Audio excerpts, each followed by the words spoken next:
It's 8 o'clock.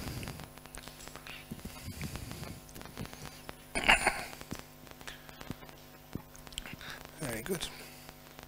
Ready to roll? Excellent. And first of all, to keep my promises, during the interviews, there was one gentleman who was asking about what to do with severe pain. And in particular, if a person is very ill, is your loved one, and they've got very extreme pain when they're dying. And I know that some doctors have often said that palliative care, there is medications available to look after people that when they are very close to death. But unfortunately that such claims, they don't meet with my own experience of visiting. And even recently there was a disciple over in London even, and she was in enormous pain, difficulty with breathing, and there was no places in the hospice for her. And when she did die, it was a sense of a little bit of relief for everybody. Her death was certain, but the timing of it was no one would know. And so sometimes we will come across that ourselves. And there is ways of dealing with that. If you are a Buddhist, a meditator, there is ways of being able to almost transcend physical pain. And the key to that is to understand what the Buddha once called the two thorns, or the two daggers. It is the physical and the mental, the emotional. And the physical pain of life, sometimes that we can't do much about that, that always is there in life. But the mental part, our reaction to it, that has a lot of opportunity where we can use our meditation, our wisdom, to almost disable that sort of reaction. And I always have to use personal stories because these are the ones which are obviously so close and understand how it works. You may think this was a simple pain, but at the time it was an enormous toothache. And it was just a toothache, but it certainly kept me awake at night. Actually, this was just over in the first year in Wat Nanachat. And in those years there was no Panadol, there was no aspirin, there was no anything to deal with the pain. There was no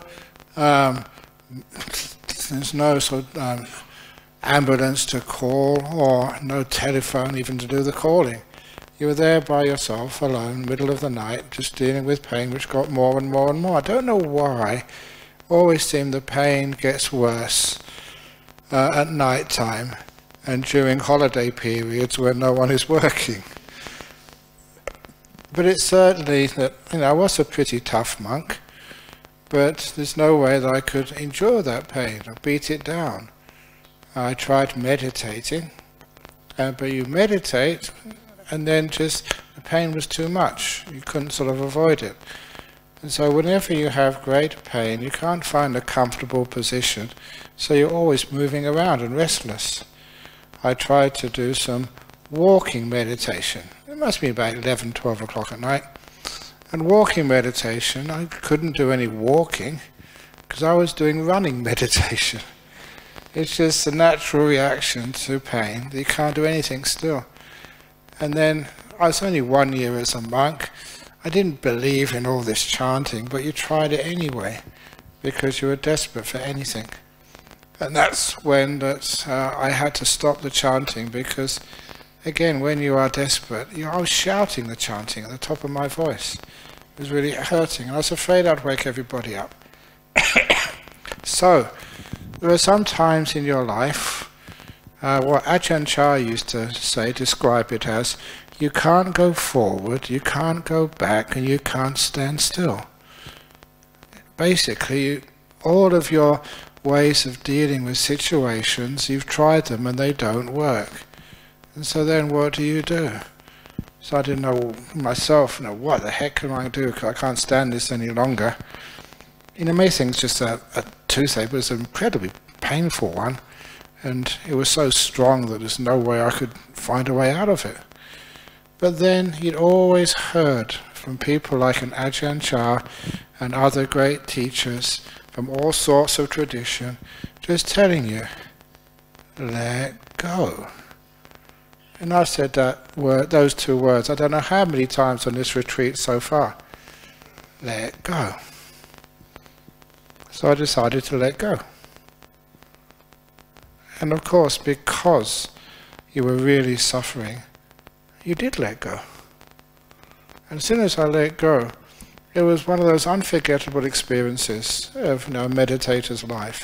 As soon as I decided to let go, never done that before, really let go, the pain it didn't just vanish. It was replaced by bliss. The most extraordinary experience. Very welcome. I'd rather have bliss than extreme pain any day. But there you were, just didn't know what to do, this really hurts. And then the next moment, just so peaceful and blissed out. So much happiness and joy. Because what I had done is replace the mental agony, with mental sort of peace. I let it be. And then what happened, I just didn't really want to go to sleep, but I decided I should do. Had to get up at 3 o'clock in the morning, had about an hour and a half, 2 hours of sleep. When I woke up, I had a toothache. But it wasn't that bad. Easy to deal with. And it reminded me of other stories which I've come across, similar ones. And this was when there was a gentleman who was working in the mines in the north of Western Australia. And his job in these mines underground, I don't know what they were excavating. His job, he was the explosive expert. And because it was a dangerous job, he would always be on a night shift by himself.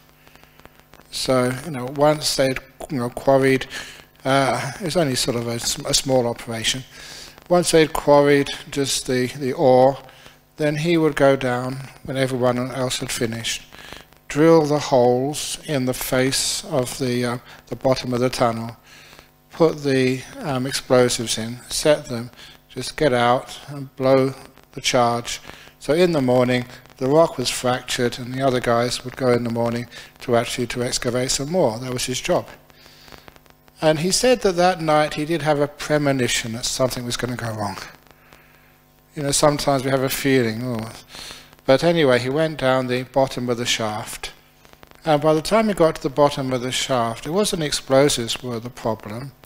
What the problem was that somebody on the last shift, when they'd finished, had not put the brakes on the little trolleys which was going to use to get the ore out.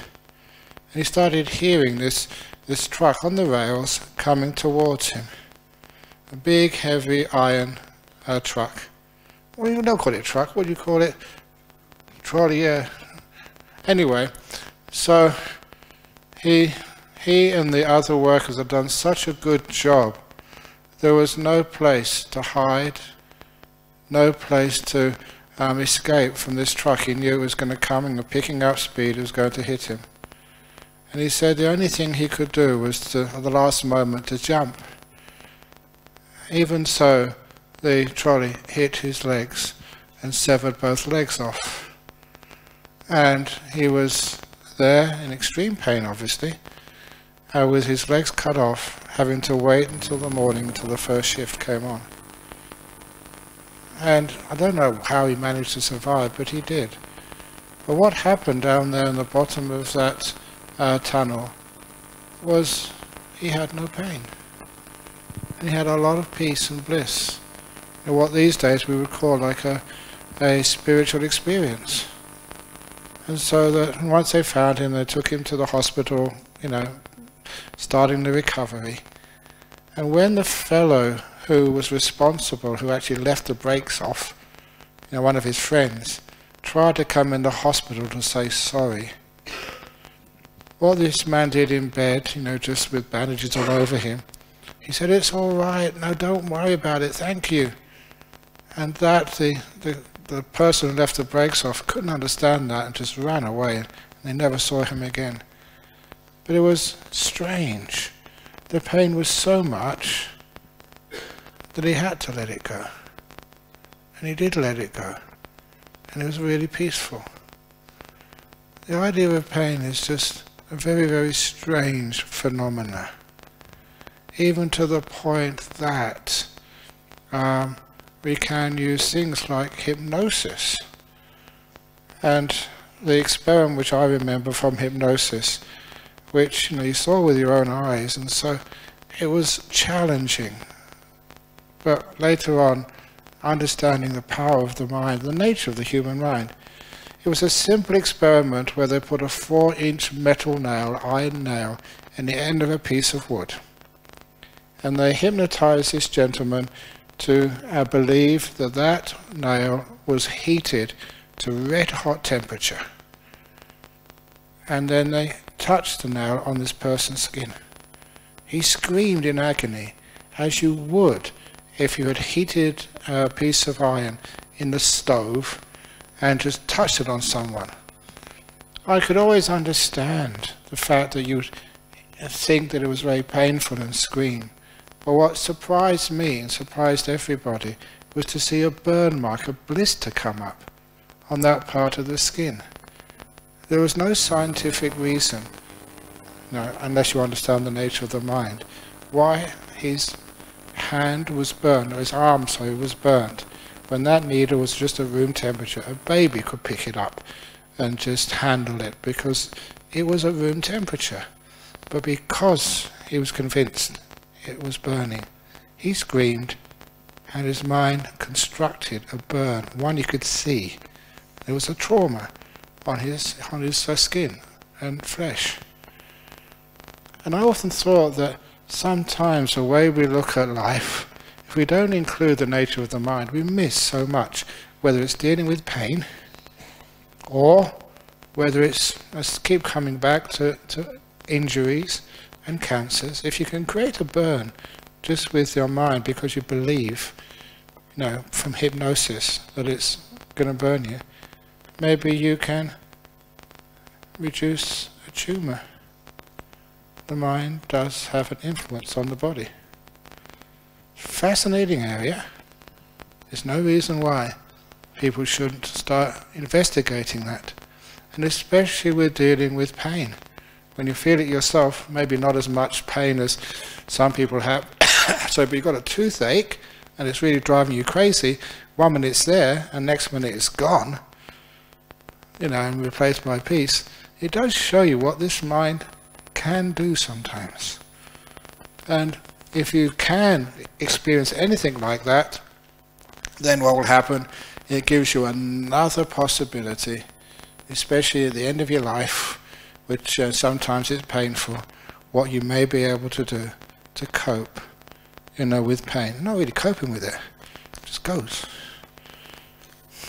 Amazing stuff, this mind. Okay, this brings me on to the what about voluntary euthanasia? Because I'm sure that many places in the world they talk about euthanasia, especially when people are in extreme pain. And physical pain usually can be dealt with by drugs, mostly by morphine or other painkillers. It can be, but it isn't a lot of the time, because even in modern health systems, like I was saying in the UK, the resources are stretched beyond the limit. And so if you don't have private health care and some influence, sometimes you just cannot get into the hospices. You cannot access the medication.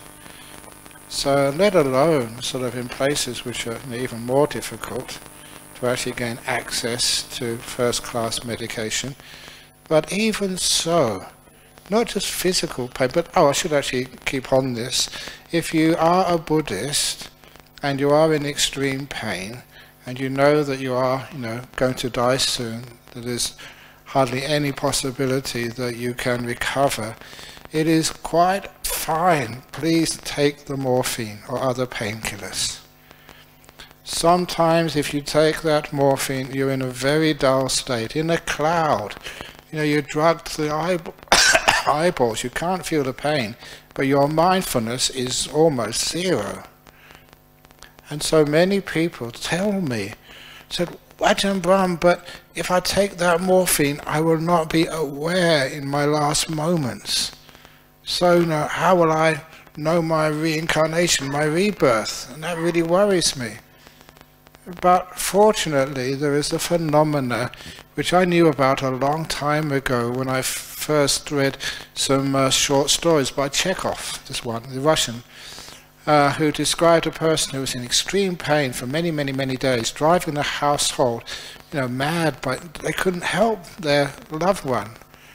And then he fell silent. And it was so strange that for days he had been screaming in pain, day and night, no stop. And then now he was silent, but he hadn't died, he was still alive. And he died about 20 minutes later.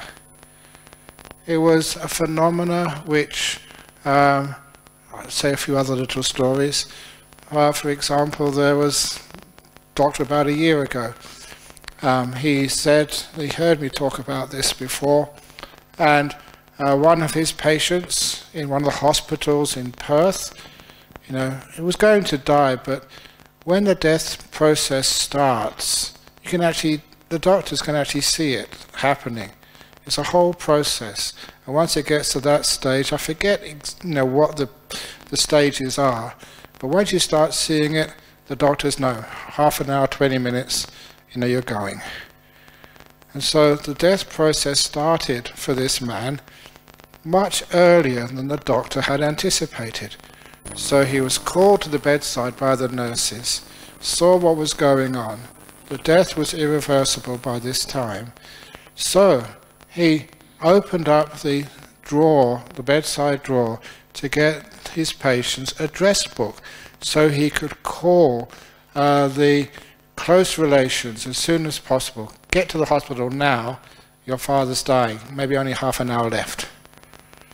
And so he was ringing and the patient was comatose, and ringing as many loved ones as possible. And he got on to the man's daughter, and I think I still remember the name, he said was Julie.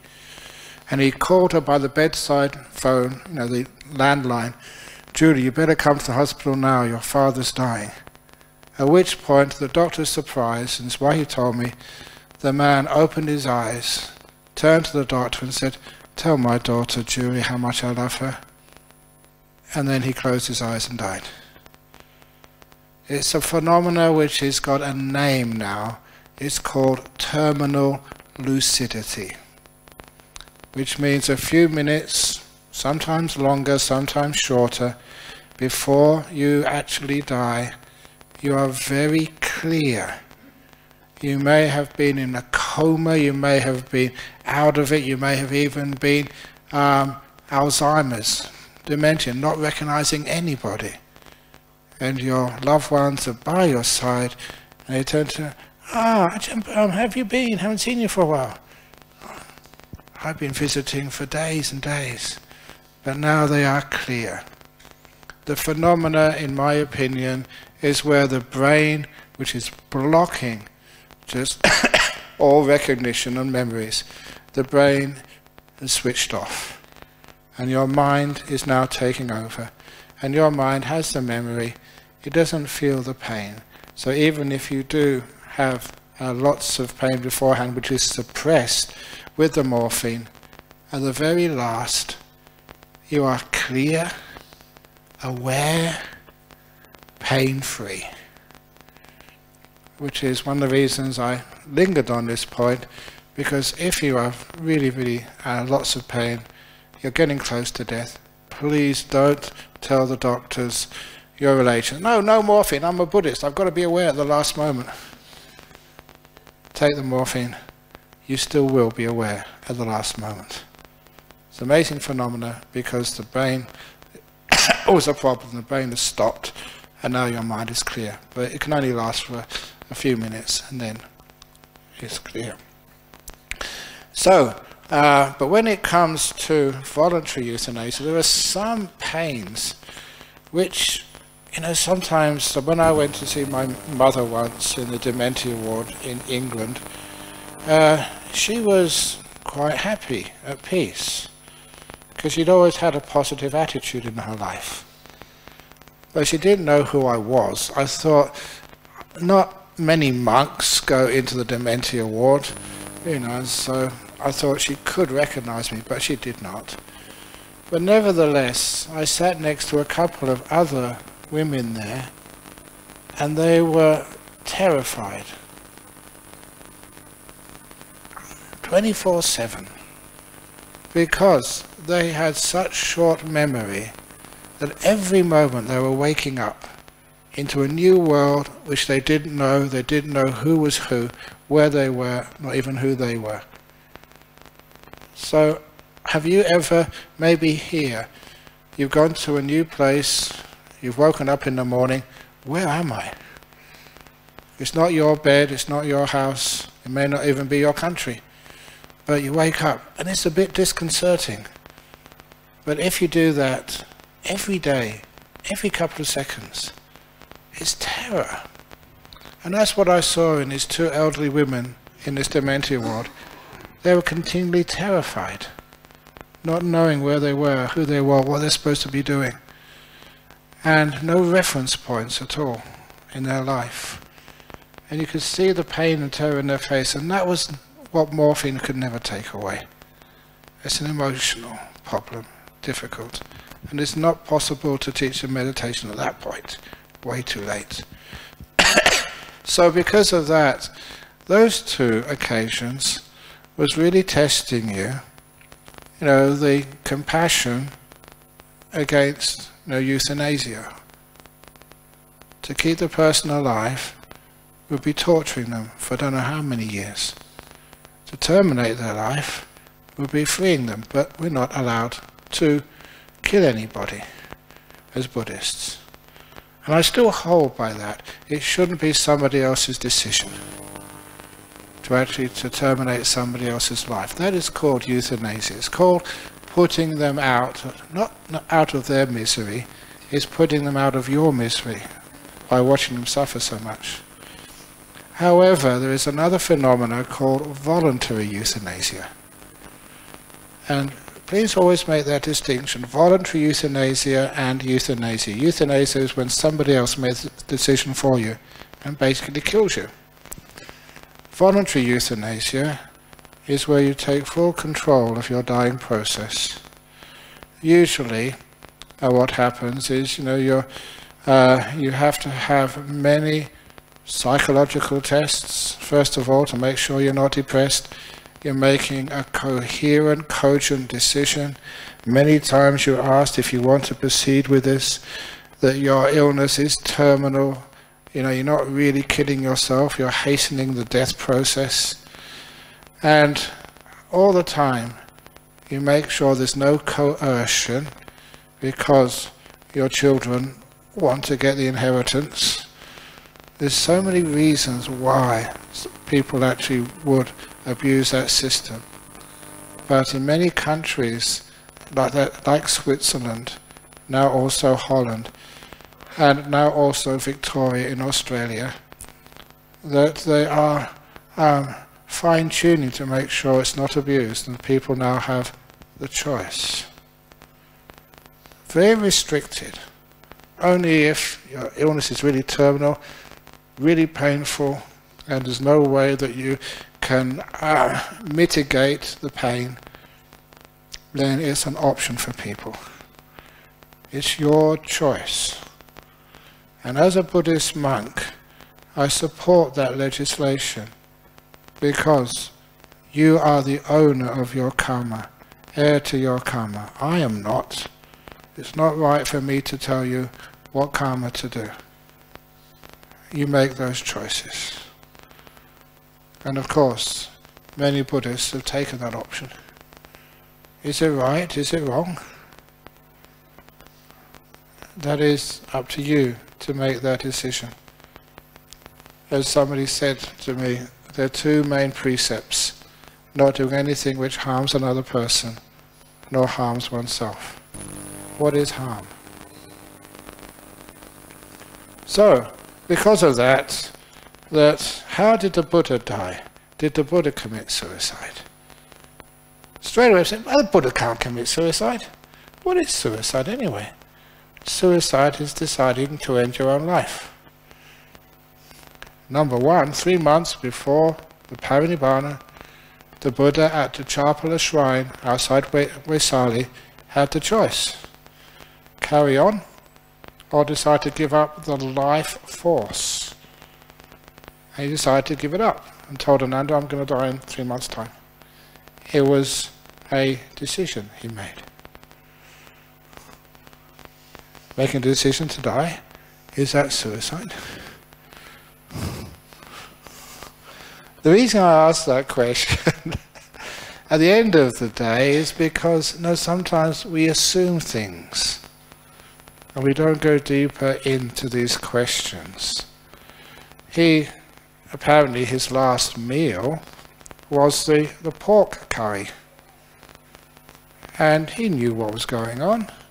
He knew that would kill him, but he ate it nevertheless. Was that suicide? There's plenty of other food he could have eaten. He told the rest of the Sangha, don't eat that. So, was it suicide? If it was suicide, it would not be out of negativity. It would not be out of ill will. It would be out of something else. What if a mother, if you saw your child about to be run over by a truck and you push your child out of the way to safety and you died, sacrificing your life for another?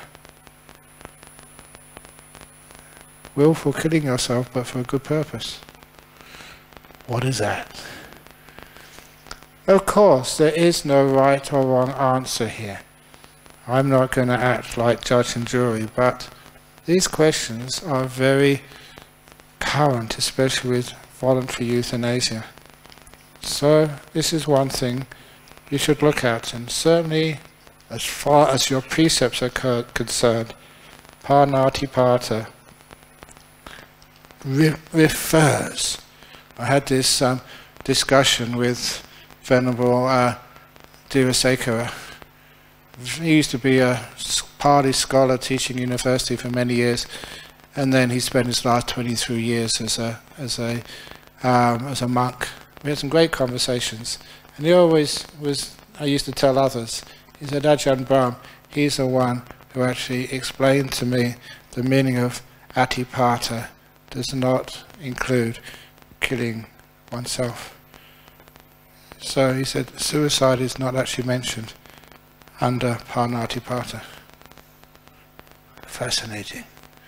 But anyway, that's getting a little too deep. But it's also, but I promised I would talk about pain management. Anyway, last night you say the mind is not in Rupa Loka. So where is it? Arupa Loka or beyond? No, Arupa Loka and Kama Loka, they're in the mind, not the other way round. The mind is the biggest thing. The world exists in your mind.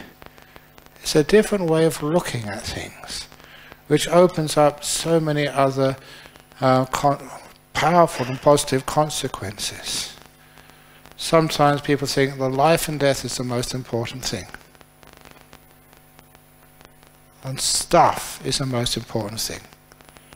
I've been a bit too serious, so let's have a little joke here.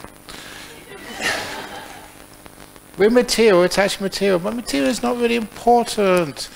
There was a lawyer who accumulated a lot of money, but got sick with a cancer, incurable, was disappointed that he would never really be able to enjoy his fortune as much as he thought. And he always heard that you can't take it with you. And being a lawyer, he'd always challenge things. What do you mean, I can't take it with me? There must be a loophole somewhere. And being in bed, suffering from the last days of his illness, he figured it out. It's the loophole. He ordered you can't take it with you, he found out. He ordered his wife, last will and testament, had to follow this orders.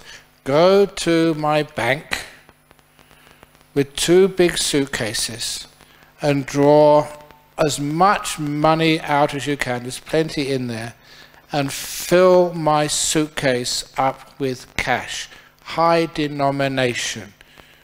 Was it 1,000 euros or something? That's the biggest denomination banknote. Is that correct? You don't know. Well, anyway, what's the biggest donation Malaysian? Ring it. 100? Well, that's not much. But anyway, really big euro notes, so get as many in the suitcases as possible. Quite a few million. Then, put my bags in the attic, right above my bed. Position them perfectly right above my bed, one on either side, so that when I die, I can grab them as I go up to heaven. That was his plan. So she did as she was asked, filled the 2 big suitcases with high denomination notes, put them either side very carefully, just on either side, so vertically up he could grab them, and a day later he died. And she was too busy organising the funeral and all the other things to do, and a few days afterwards she checked. The bags were still there, full of cash. And she said to herself, stupid husband. I was going to tell him, but he wouldn't listen to me. He should have put those 2 bags in the room below his bed.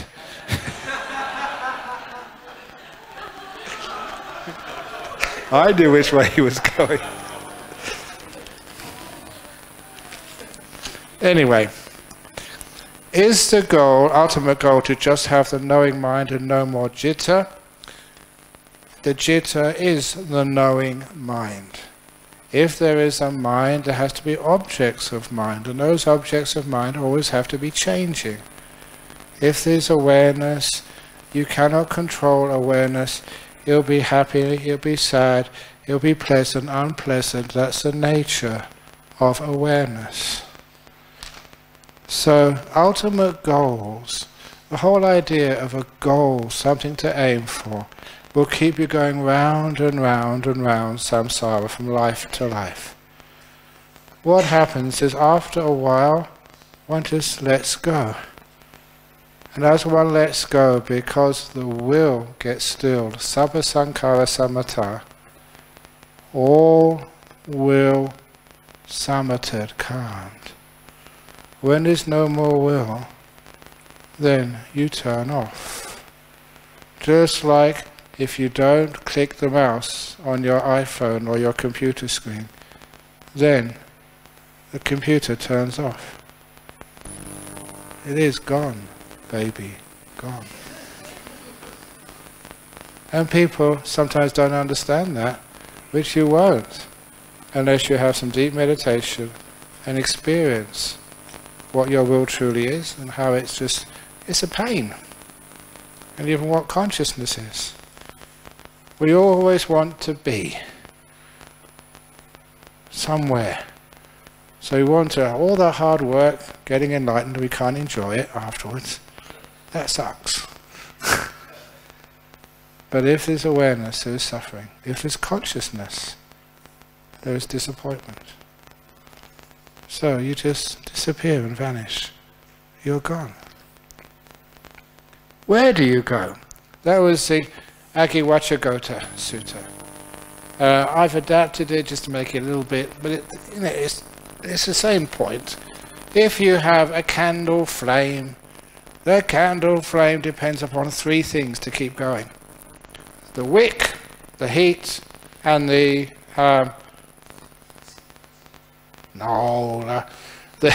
wick, the oil, and the heat.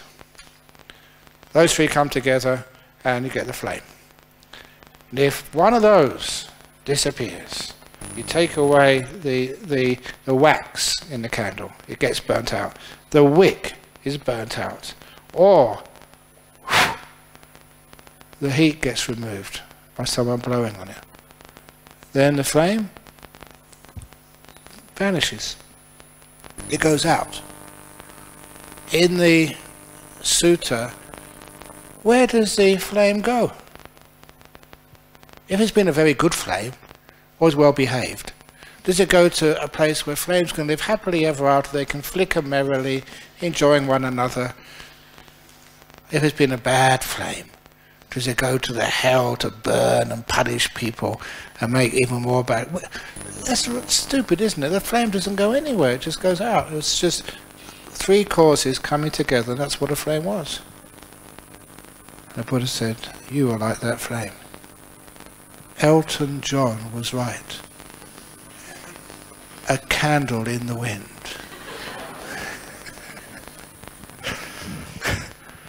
And when the fuel gets used up, the candle, you know what the word is in Pali? It nibbanas. In the time of the Buddha, even a child would go, Mummy, Mummy, the candle's nibbana, well go and light it again. That's its word, its meaning. Anyway,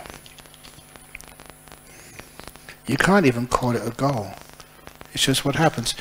Did any of you, I'm not supposed to watch movies, but one movie I forget where I was travelling, and I was told it was on the screen, you should watch that Ajahn Brahm. It was Groundhog Day.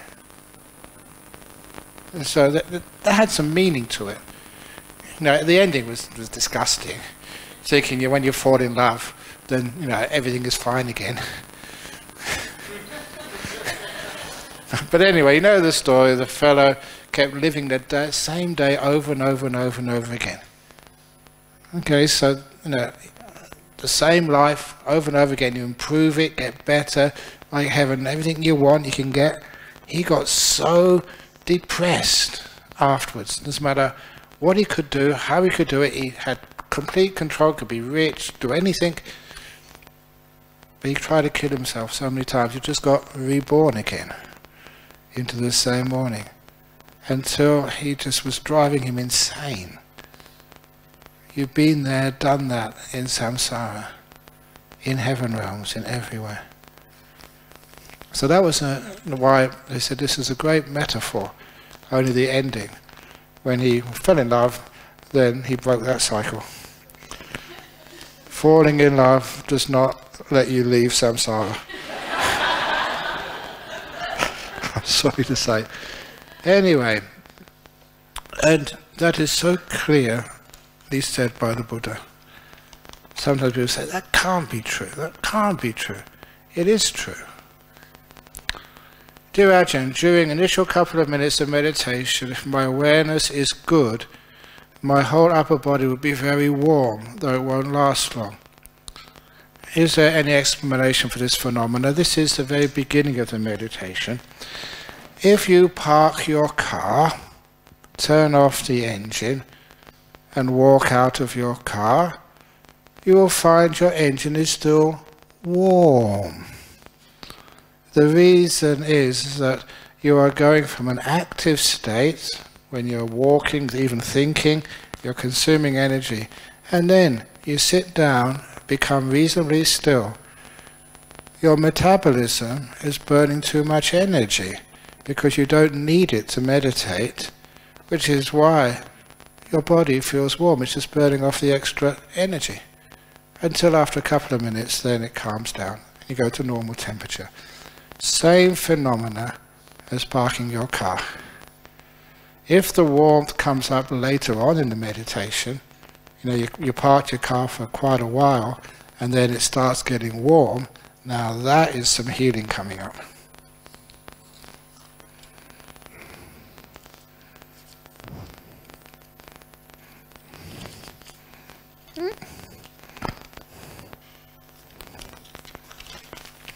Can you talk about open eyes meditations, the pros and the cons?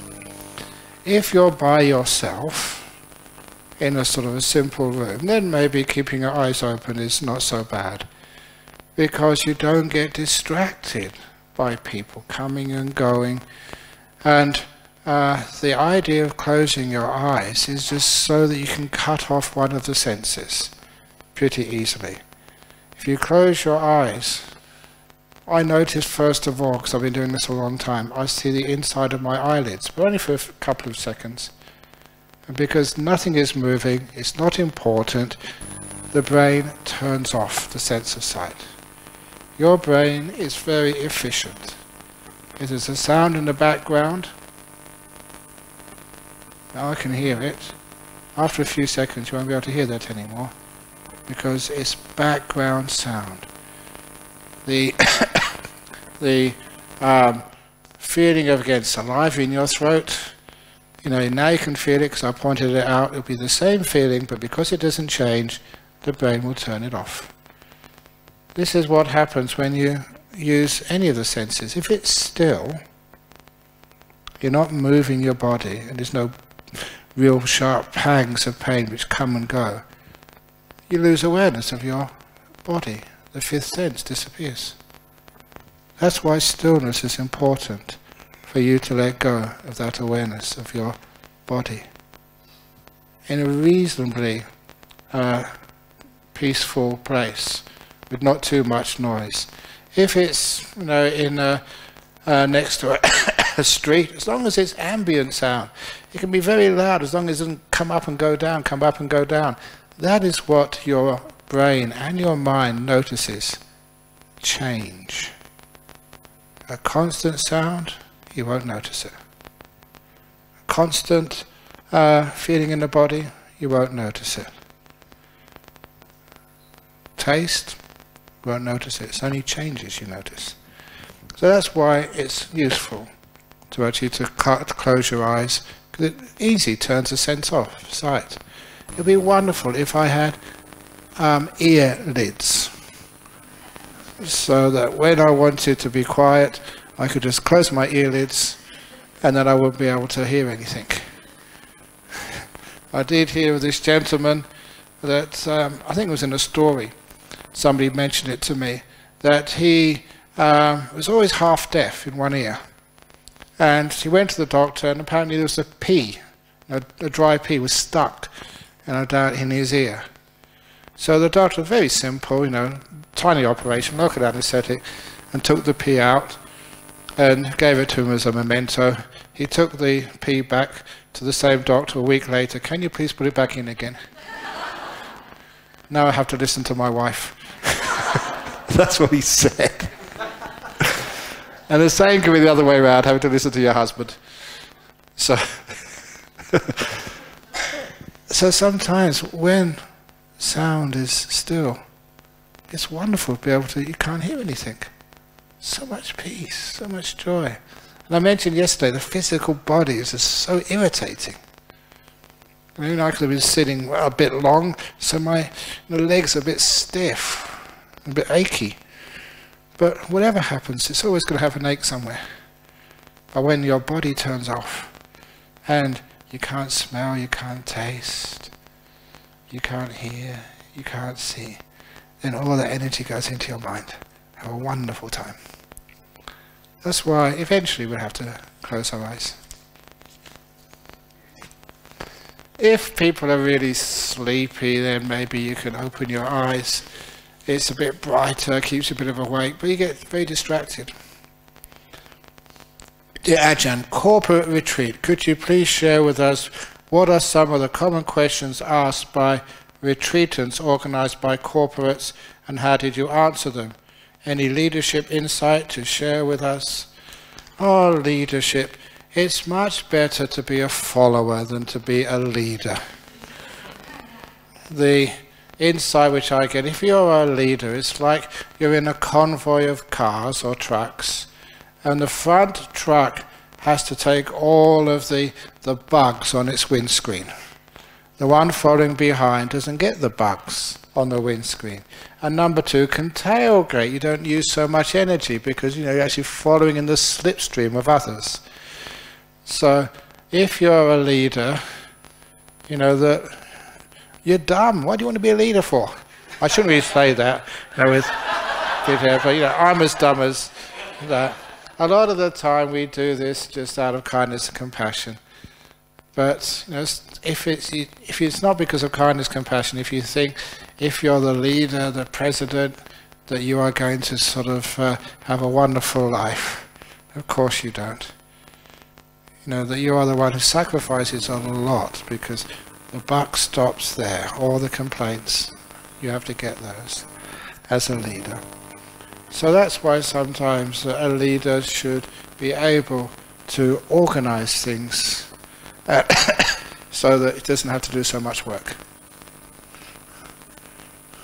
So the leader is someone who can go off for a week, or actually longer than a week, I've been away a month, and just have a wonderful time, and just tell the monks back in your main office to make sure the place is tidy when I get back. Well, you know what Ajahn Chah used to say? Ajahn Chah was a bit sort of gross. In the northeast, it was really gross. And he would tell the monks when he left, for a few days, he would say, any Thai people here? He said, oh yeah, ya hai ma ki nai wat? Don't let the dogs poo in the monastery. And he always say that. In other words, not just the scallywag monks and anagarikas, novices, make sure that they just, they don't mess around when I'm gone. Ya hai ma ki nai wat? In the monastery. Anyway. But a lot of times that leaders, we're always facing new problems. And so old solutions can't always work in a world which is always changing. So leadership has to be innovative and be able to change rapidly. Old leadership, old ways. And remember, you're leading not to get anything, but to serve and to give. And so in the end, people may sort of call you Mr. President. They may call you His Roundness, Ajahn. Actually, it's my nickname in Australia? It's not Ajahn Brahm, it's Ajahn Donut. And you know why they call me Ajahn Donut? There's three reasons. Number one, I'm round. Number two, I'm sweet. Number three, I'm holy in the middle. That's Ajahn Donut. I don't mind, it's good fun, not taking yourself so seriously. So if you are a leader, don't think that that's who you are. You're just doing it temporarily to help it. Temporarily, maybe many years. But that's not who you are. One can apply mantra or prayers during meditation. Yes, you can do a mantra, but keep it simple and keep it meaningful. In the Thai forest tradition, we used to use Buddho, Buddho, Buddho, which if you grew up in that tradition, that would have a meaning to you. But, for Westerners, that doesn't work at all. Buddho, you haven't grown up with that. So that's why we change mantras, to breathing in peace, breathing out, let go. That really means things. Can apply fast walking or jogging meditation to raise energy. As long as it's raising energy which is not too much to the point that you get restless, fine. But there's many other ways to raise energy. It also depends upon your age. If I did fast walking, jogging for a couple of hours, can explain psychic powers. It's a power of the mind. And you have the weird psychic powers, which is what people love to see, but they are very dangerous and they're very scary. I did already mention the gentleman or the monk who could actually hear sounds which were real a long way away, and he got very proud of that.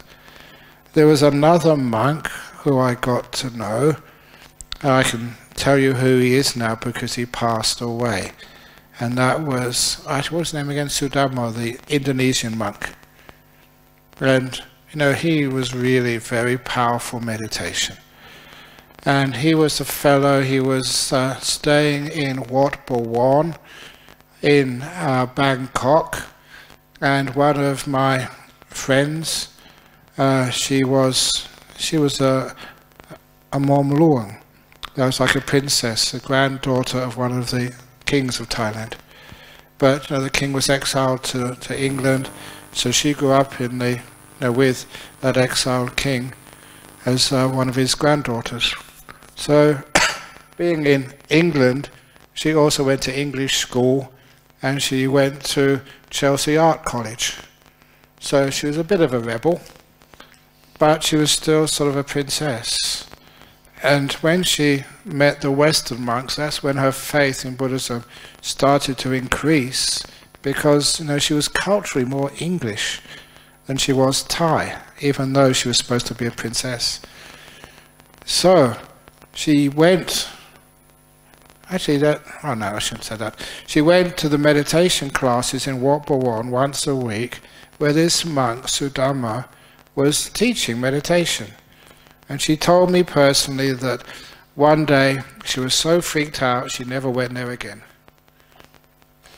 Because what she witnessed was this monk, well, she had her eyes closed, but she felt something weird and strange happening. And she opened her eyes, wished she hadn't, because she looked at this monk and she said, real, not imaginary, this is one of the last people who would be imagining things.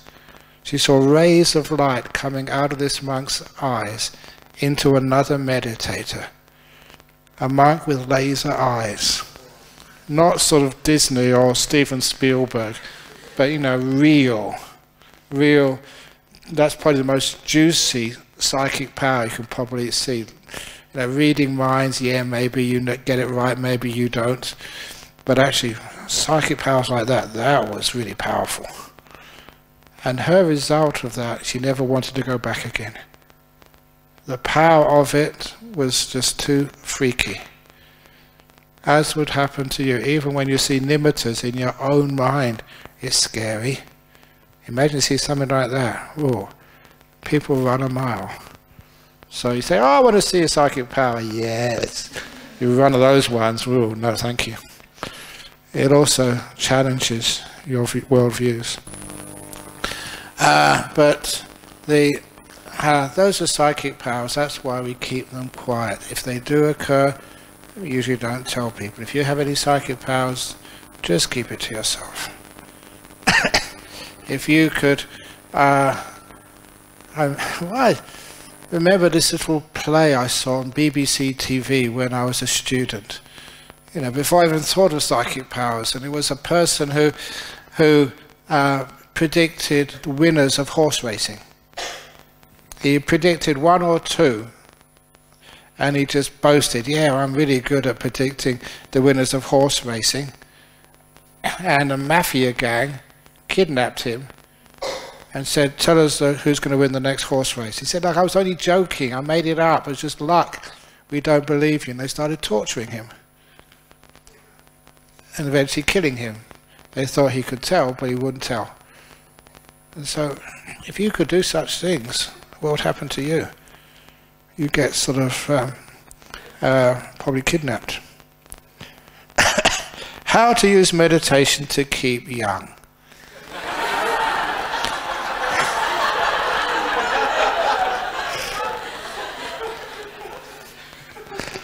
Who wants to keep young? If you're young, you have to go to work. If you're old, you can retire. And especially in Asian culture, you get far more respect. Isn't that the case? How old am I? No, no. My age is...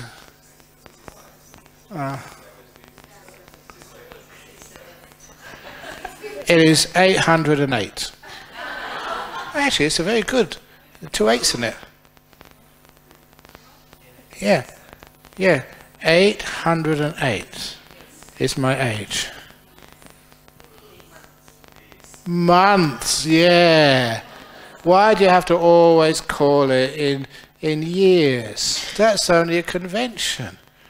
So I call myself, multiply 67 by 12 and an extra 4 because August, September, October, November, December, another 4 months. That makes me 808. So what a wonderful birthday it is. 808th birthday. 2 8s in it. Very lucky.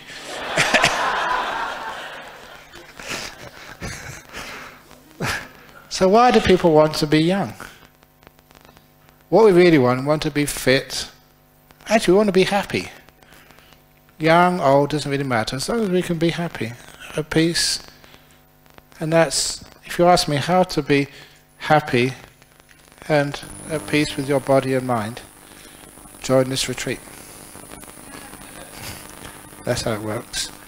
Ajahn Brahm recently sued my immediate neighbour for affixing his water fountain structures onto my house wall, an act of trespass and causing private nuisance where my house wall vibrates and tremors whenever the water fountain pump is switched on. By asserting my legal rights for peace, quiet and serenity over own private abode to prevent trespass encroaching over neighbour's land boundary, am I being unreasonable and uncompassionate? Thank you for your advice and wisdom. There's usually a whole story behind that. Because usually what you do, first of all, is ask your neighbour, oh look, it's causing me some disturbance. Can you please, sort of move it? But if the neighbour says, no way, I'm not going to move it, then sometimes you have to come to a bit of hissing. So, but if it comes to the point you can get some mediation, that will always be the best. So, mediation, because otherwise, the law is one thing, but people can just do all sorts of things. I never did it, they said, as they blow up your house. Or I never did it, because it's sometimes hard to prove what people do. So anyway, you can actually say, well, instead of going to court and stuff, can we have some mediation? So that, we can find a way that, but some people it's so hard to mediate with. So, be careful, because that's your neighbour, and you have to see them, and maybe you get them to remove the water fountain, and you don't hear the vibration, but you can hear him or her playing really loud music at 3 o'clock in the morning, which is right, maybe, I don't know what the law is. So be careful. Kindness is much more important than mediation, finding a common ground, instead of aggression. What does it mean to contemplate, i.e. death, body parts and impermanence? How do we practice it? If you really want to contemplate death, you've got to die first. Otherwise, you're just imagining things. How do you know what death is? Body parts? Have you been to an autopsy and seen real body parts? Have you impermanence? Oh, that's pretty easy. But how you contemplate these things, don't think about them, because thinking you think about things, you think around things, you never actually penetrate into something. So that's where I gave the simile of, in the interview, a cup. See this cup here? What is it? What is it? What is it? Keep looking, keep looking, keep looking. Don't think about it. See if you can get some data. What else? What else? What else? What else? What else? What else? What else? I did this at that's right, 2015 World Computer Congress. How to get innovation. If you just say cup, ceramic, water, it's old stuff. You're not seeing something fresh and new. If you keep observing this, until you run out of thought and descriptions and names. There's no more names left. You run out of them. Then you can actually start seeing this deeper, something new, something no one else has seen. That's what exploration is. Not exploring places where other people have been before, but boldly going where no meditator has gone before. That exploration is sometimes scary because you're breaking new ground, thinking new thoughts, seeing things differently. It's comfortable to stay in your comfort zone where you've been before, but to really explore, to see things, wow, wow, wow, wow, wow, wow, wow, you see new things. That's how to explore. That's what I call contemplating. So, what was it? An old saying, and when I got a disciple at Dalhousie University, that's over in Halifax in Canada. It's a very well-known university, but it's in the middle of nowhere. I shouldn't say that, but anyway, it really is. And it's the person invited me to have tea with the Vice-Chancellor, and I'm telling him, I said, why don't you change your motto of the university to where everybody thinks the same, no one thinks at all. Where everyone thinks the same, no one thinks at all. To be innovative, to break new ground, you've got to think outside the box, literally. Do things differently, see things in a different way. That's exploration. Unfortunately, people don't do exploration these days. They just work over old ground, old fields of research. It's like the field has already been harvested of rice, and you're just picking up a few leftovers. That's what most people do in modern research, instead of finding a new field. Dear Ajahn, during meditation, is it okay of using numbers 1, 1, 2, 2, 3, 3, 4, 4 to help on focusing on the breath? Yeah. I said that this morning. Once I can focus on the breath, usually I'll stop counting. It will start again, the counting when lost focus. Yeah, that can work okay. And for those of you, because people actually rarely count these days, even when they take, when we do the offerings, or we do photographs, it's always 1, 2, 3. So that's the limit of what people can count these days. Most kids can only count up to 3. But, so sometimes when you're counting, can you remember how to count so far without a calculator or mobile phone? I was really surprised that when I was doing the building at Bodhinyana Monastery, I wanted 100 bricks. So I took the anagarika with me with the money, and I said, I want 100 of these bricks. And I said, those ones over there, it was like $300, $352 for 1,000. And so he said, oh, $352 a 1,000. So divided by 1,000 times 100. I thought, you didn't move a decimal point. So sometimes the people are just, I don't know.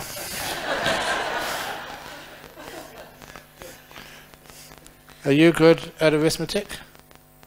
I'll give you a test. Now you have to listen carefully to these. 30 cows in a field, 28 chickens. How many didn't? It's not obvious, listen. 30 cows in a field, 28 chickens. How many didn't? The answer is 10. 10, not 2, 10. I'll say it really slowly this time. Oh. 30 cows in a field, 28 chickens. How many didn't eat chickens?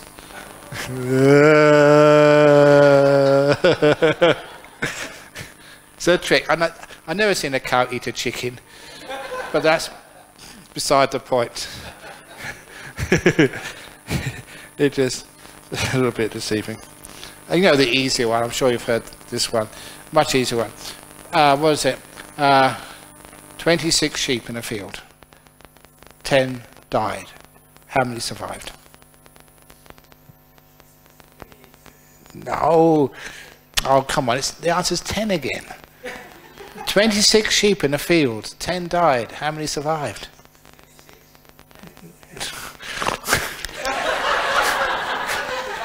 No. No. 26 sheep in a field. 10 died. 10 survived. Yeah. Oh, dear me.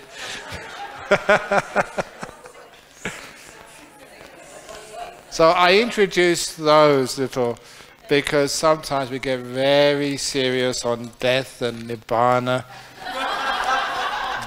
So it's also to lighten things up. Otherwise, people just, their brain dies. During meditation session, why after I open my eyes, the second session will be shorter compared to the first one, and the third one will be shorter? How to overcome this? Because you've been meditating, just sometimes your mind's almost had enough. So if you do one session or 2 sessions, then get up and do some walking meditation, then go back to meditate on the ground, and then it's be much longer. So you're pushing your mind a bit too far. Just like if I didn't sort of interrupt the talk with a few funny stories, which have nothing to do with the question and answer, even nothing to do with Buddhism, still it refreshes your mind so that it's open again. I often say that when you're at school, you always had recess in the morning, lunch break. I used to kick a football around or lunch break, and in the afternoon another recess. Freshened your mind up with a bit of variety, so when you go back to the class after playing soccer, then you were fresh, your mind was open for learning. So imagine 1.5 hour question and answer time.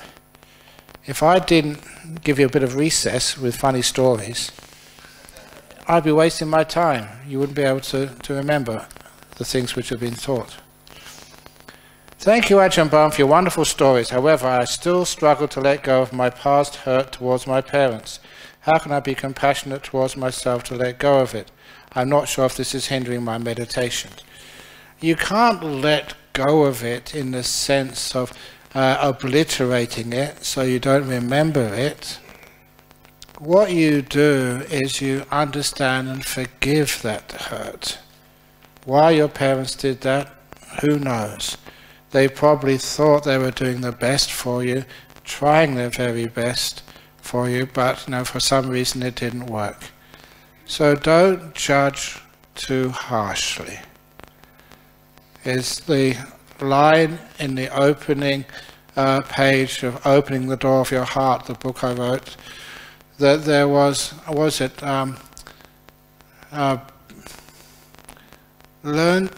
be peaceful, and, learn to be still, and you'd realize how foolishly you've scurried around. Be kind, and you'll understand how your judgment of others was too harsh. Learn to be silent, and you will understand you've talked too much. But that middle one, learn kindness, and your judgment of others was too harsh, too severe. So learn more kindness to yourself and to others, and it's much easier to forgive what other people do. And look at yourself, we do stupid things sometimes. We hurt others. I remember one time I was on a motorbike. I used to drive a motorbike when I was young, and going down Notting Hill Road in London. It is a hill, and I was just 30 miles an hour was the speed limit. I was under the speed limit, but there was a pedestrian crossing. A pedestrian walked onto the crossing without looking if there's any traffic coming. The car in front of me slammed on its brakes. I slammed on my brakes. It was a hill, it was wet, no drizzle, and my wheels locked. It's okay, it's only a little vampire moth. Totally deadly. No, it's not. And my wheels locked, and I lost control of the bike, and I was skidding into the back of the car. And it was one of those moments you had a choice. You can't really think about it. Just take a decision in a split second. Just carry on and smash into the back of the car and probably be in hospital for months. Or I still had the control to swerve around the car, but I didn't know what I would meet on the pedestrian crossing. You know, you could have very easily, I did swerve out of the way and just missed the pedestrian. I was so lucky. I could have really injured that pedestrian and been in jail, it may have been for manslaughter. You know, it's just a split-second decision. And I chose to swerve, and my luck was good. Calm, you might say. And as soon as I could, I just parked my motorbike and sweated and shook until I could be relaxed enough to actually to drive back home. I did nothing wrong. It was just one of those things which could turn out so many different ways. So it's so hard to judge another person. How just split-second decisions can alter your whole life, for the better or for the worse. And the stress which other people are in, why they do the things they do, I can't understand.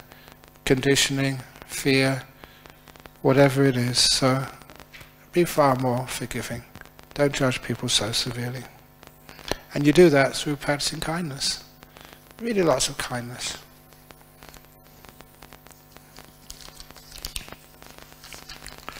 It doesn't mean you forget. You forgive. When you told us the story about mindfulness today, about paying attention to every detail of your body or other beings, I suddenly recalled on Discovery Channel how they film the animals' movements in slow motion, showing every muscle in action. So the question is, can those kind of TV programs help us to train our mindfulness? Just wondering. Once you turn on the TV and you've got an animal channel or something, that may be useful, but it doesn't last that long, and you switch over for some other, what was it? I hadn't seen TV at all for 7 years in Thailand. And then, I think I was with Ajahn Brahm, who was visiting people in Scotland. And through 2 open doors, I saw this TV show, and it hurt. You know, everything was changing so quickly, and the colours were so bright, they were actually hitting my eyes. These days, people are desensitized to what happens on TV. Really bright colours, really fast, very loud. So even on a nature channel, maybe just watching the animal, what about the advertisements before and afterwards, and all the other stuff? Sometimes when you've been still for a long time, that is so coarse. But anyway, you can do it for a little bit, but it's much better just to close your eyes and have your inner nature channel.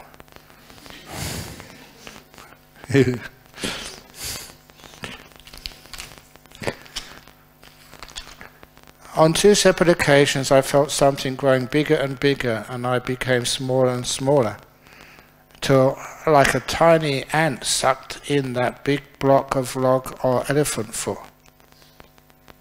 Anyway, my head felt heavier and heavier, and while in it, I do not know what to do.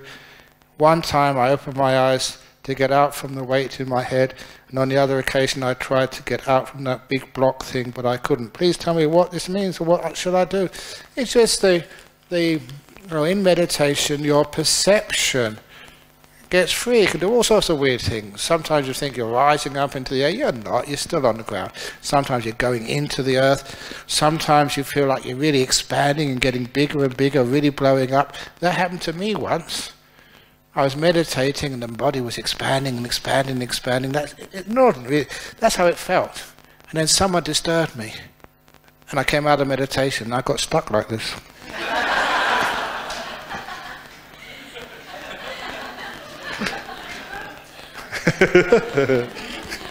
So I'm waiting to get thinner and thinner and thinner, smaller and smaller, and then you disturb me.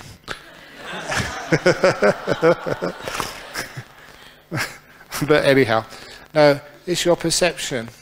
Sometimes we're so trained, we're not allowed to even perceive these things. One of the first times this happened, it was the black towel incident. That in Thailand, middle of the day, very bright, very sunny, I was walking past the wash place where we bathed. And I saw some monk had left a towel on the line in the sun to dry, jet black. As black as the clocker, the black as Datuk's jumper.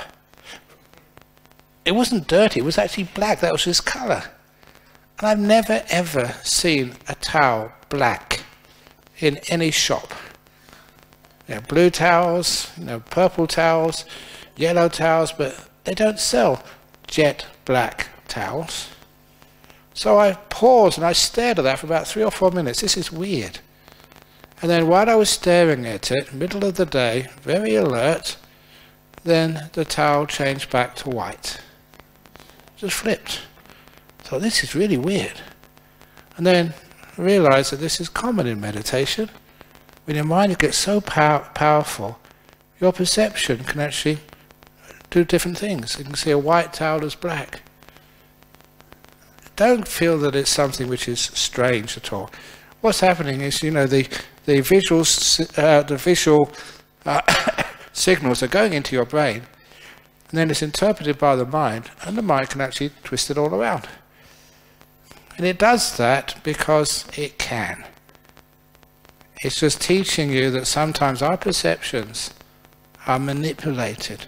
We see what we want to see, and we block out what is too difficult for us to see. And when you meditate, you take away those barriers. So you can actually see weird stuff, especially with your eyes closed. Don't be afraid, you're not going crazy, it's just good fun. Sometimes meditation retreats can be very boring. And then you get this amazing stuff happening in your mind. Wow, this is really good, I'm into this.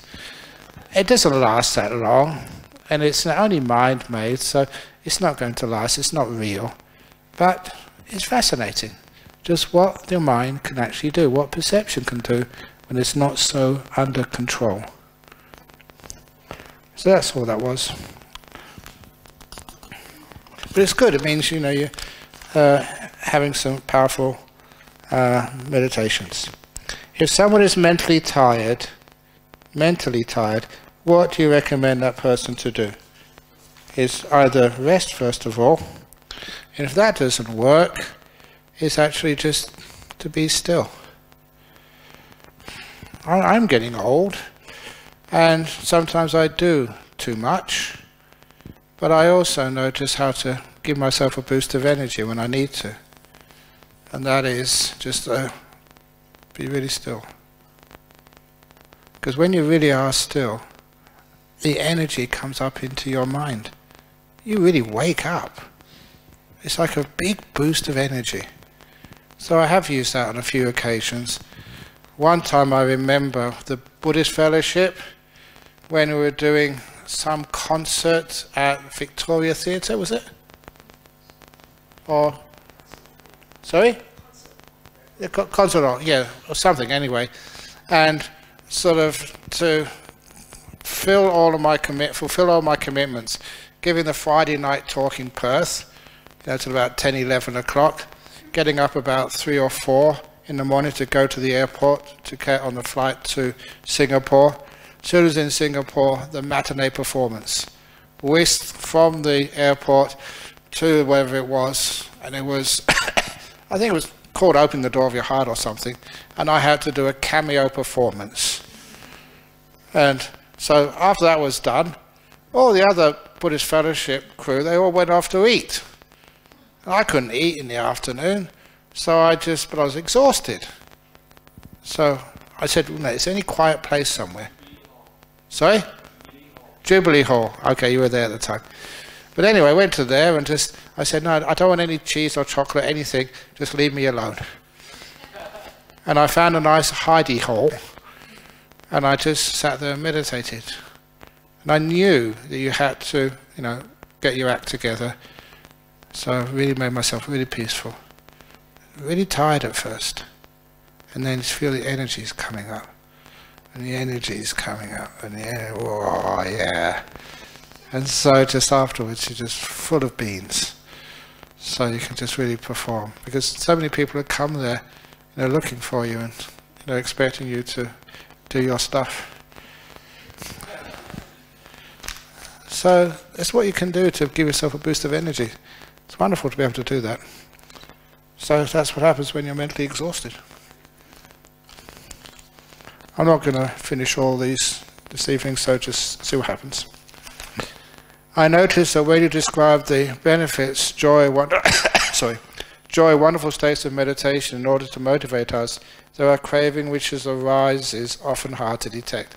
Yeah, I'm very aware that if I don't motivate you, then of course, you won't get anywhere. If I do motivate you, craving comes up.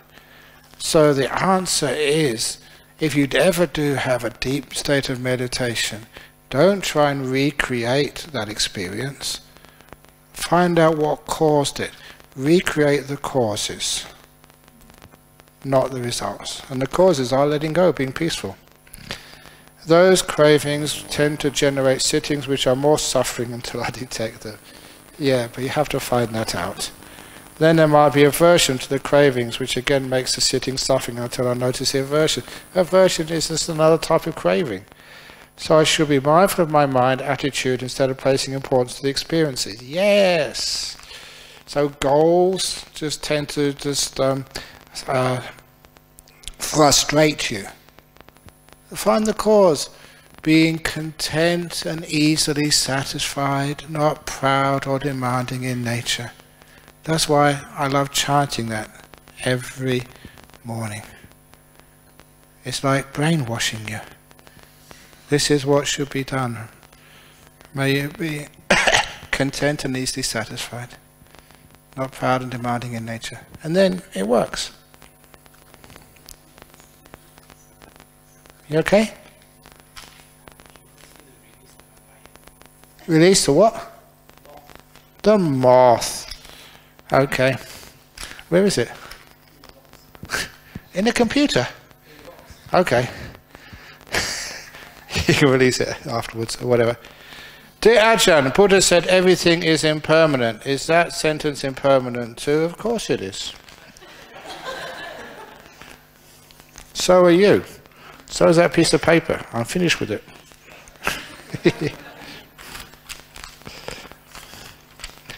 Hi Ajahn.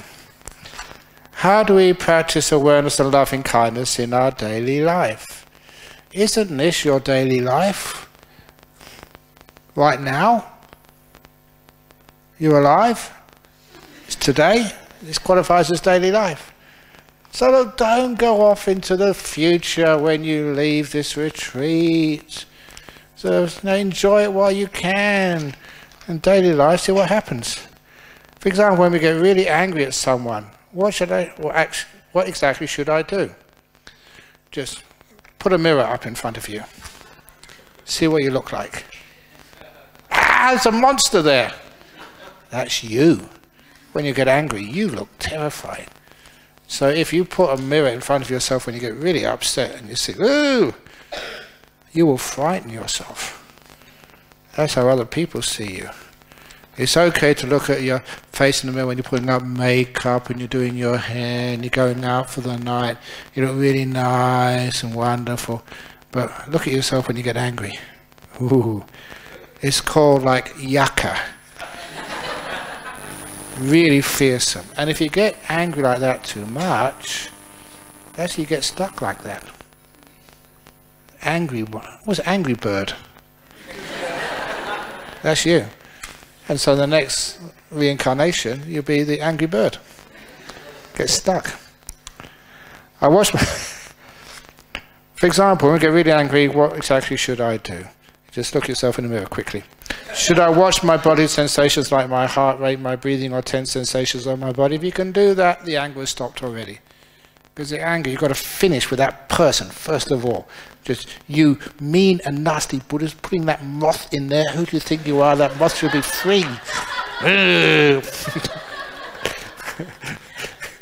But that's, you don't think what you're doing, it's just looking after that little moth.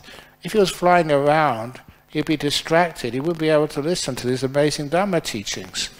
Yeah, so next lifetime he'd do so much better than being a moth. So that's with anger. And just afterwards, when the anger is finished, just please reflect. Did that really achieve anything? Was that really useful? Because when I see people angrily shouting at other person, the person on the receiving end of the anger, they're not listening to why or what they should be doing. All they hear is the anger. And it just gives rise to fear. So they don't understand just, what they're supposed to do, why they're supposed to do it, the reasons behind it. So when you shout and get angry at other people, that's all people see, just the anger. They don't see the instructions. Ajahn Brahm, apologies if you have spoken of this. Can you please clarify as to whether it is a prerequisite that one must sit cross-legged while meditating, or one can sit with one's leg stretched out? You can sit with your legs stretched out. No problem at all. I know that in the Buddhist tradition, this is followed quite strictly in Thailand. You should never point your feet at a monk. The trouble is that in some places, like our Dharmasala, the monks sit all around the edge of the hall. So whichever way you point your feet, you're going to be pointing at the monk somewhere. So it's an act of disrespect if you do it on purpose. But if you're just stretching your legs, you have my full permission to stretch them in front of me. Because kindness, compassion is really important. And it's not being disrespectful to me. How does one come out from the meditation session? Is it simply just opening one's eyes? If you are very deep in meditation, come out very slowly. Start to feel the body, and then open your eyes, because as Ajahn Chah put it, it is sometimes like pouring hot water into a cold glass. It can crack the glass. So sometimes if you're very peaceful in meditation, and sometimes people bang the gong, ugh! And you're coming from a very peaceful place, and it's just very jarring. It's unpleasant. So that's one of the reasons why we don't have bells, except fire bells. This morning. But that sometimes happens. So try and come out slowly and gradually and gently. Just warm up. Like athletes have to warm up before they start playing soccer or go on a run. So also when you finish running, finish jogging, you've got to sort of calm down. I forget what it's called, but you have to make that transition slowly. Can you kindly explain why all meditation retreats refrain yogis from doing any form of exercise, except walking meditation? Not all. You can do exercise here. Many of my retreats, people do yoga. You can do yoga. We do laughing exercise here. There's many types of exercises. We do stretching exercises. In about half an hour, many of you will be stretching exercises. Stretching out on the bed. Now, exercises are fine. So, but don't just spend all your time exercising. It's supposed to be to support the meditation, so that you feel, you feel relaxed, feel body is good, so it supports the meditation. Can you please describe to us how the ghosts that you encounter look like? The ghosts that I encounter, they look scared. That's what they look like. Terrified. Poor ghosts. Can you explain to us the phenomena of a person possessed by a ghost? Yeah, there's... haven't you seen that? People being possessed by spirits? I have many, many times, especially this time of the year.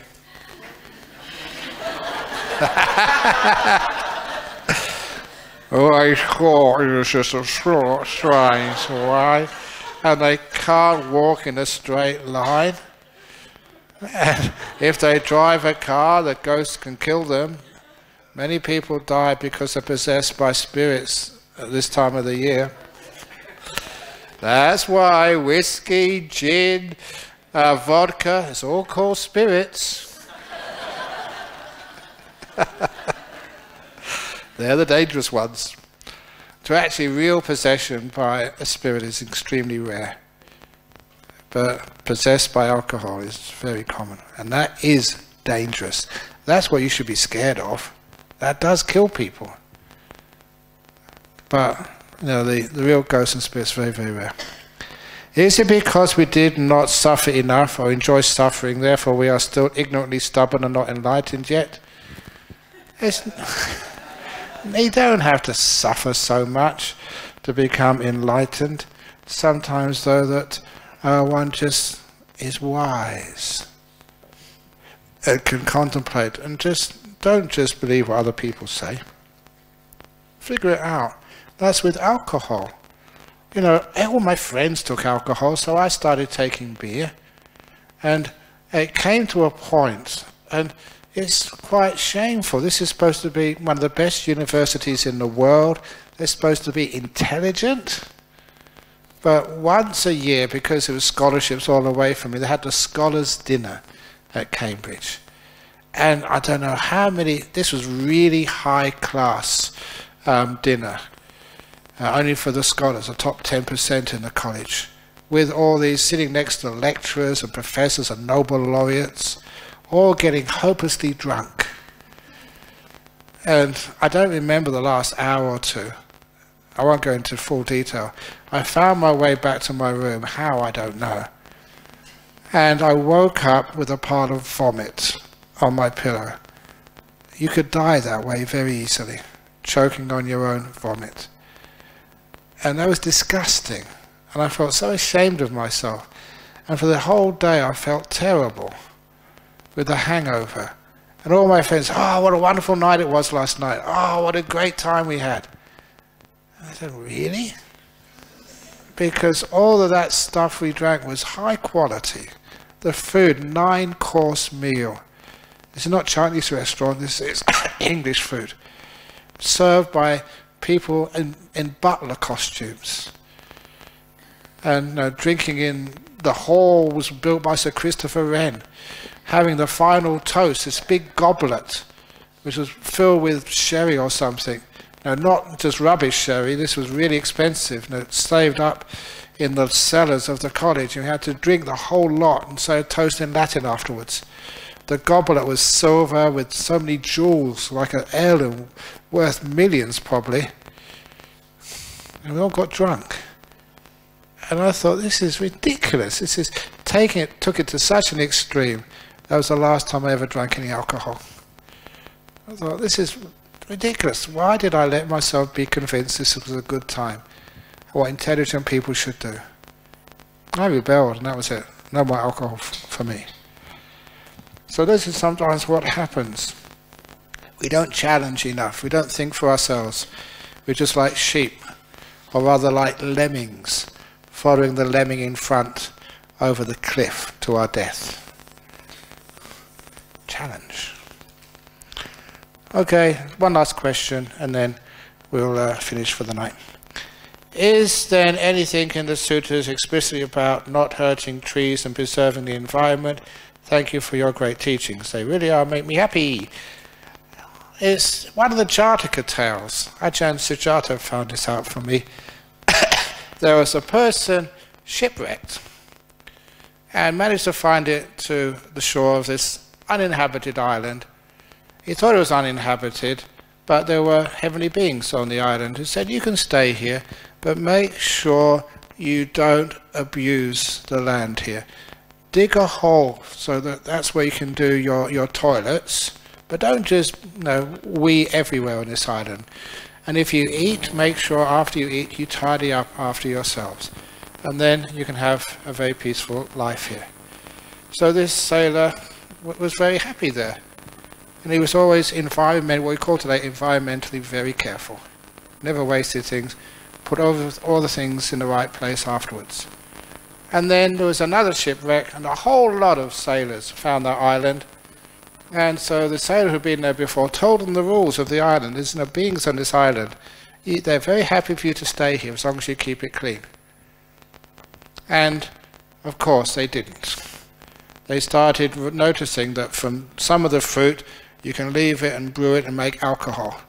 So they started having parties, and when they started indulging in parties, they left the place looking very, very unkempt.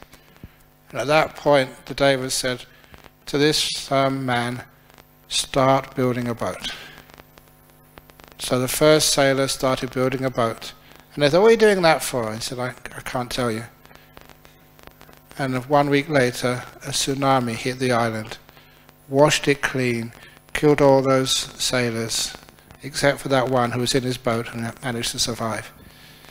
It was even like heavenly beings just want to make sure that the environment is kept clean and can regenerate. And that was actually over 2,000 years old, that story. Just how even Devas and other guardian spirits, they like the place to look good and be able to survive a long time. So that's one of the things which we can do. Otherwise, nature will wash it clean. Anyway, we got most of the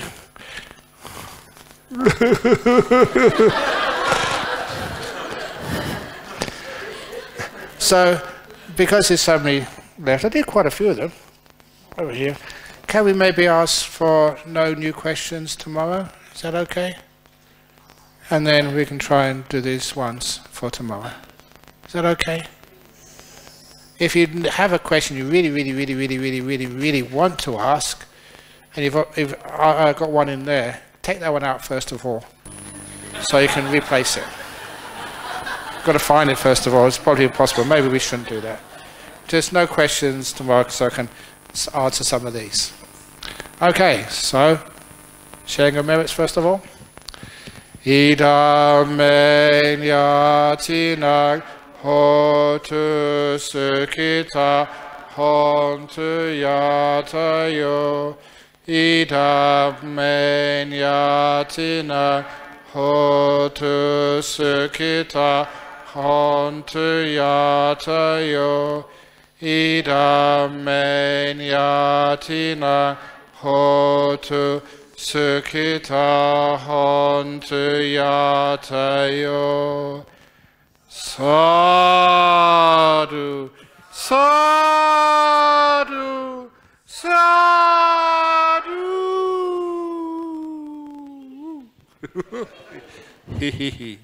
Okay.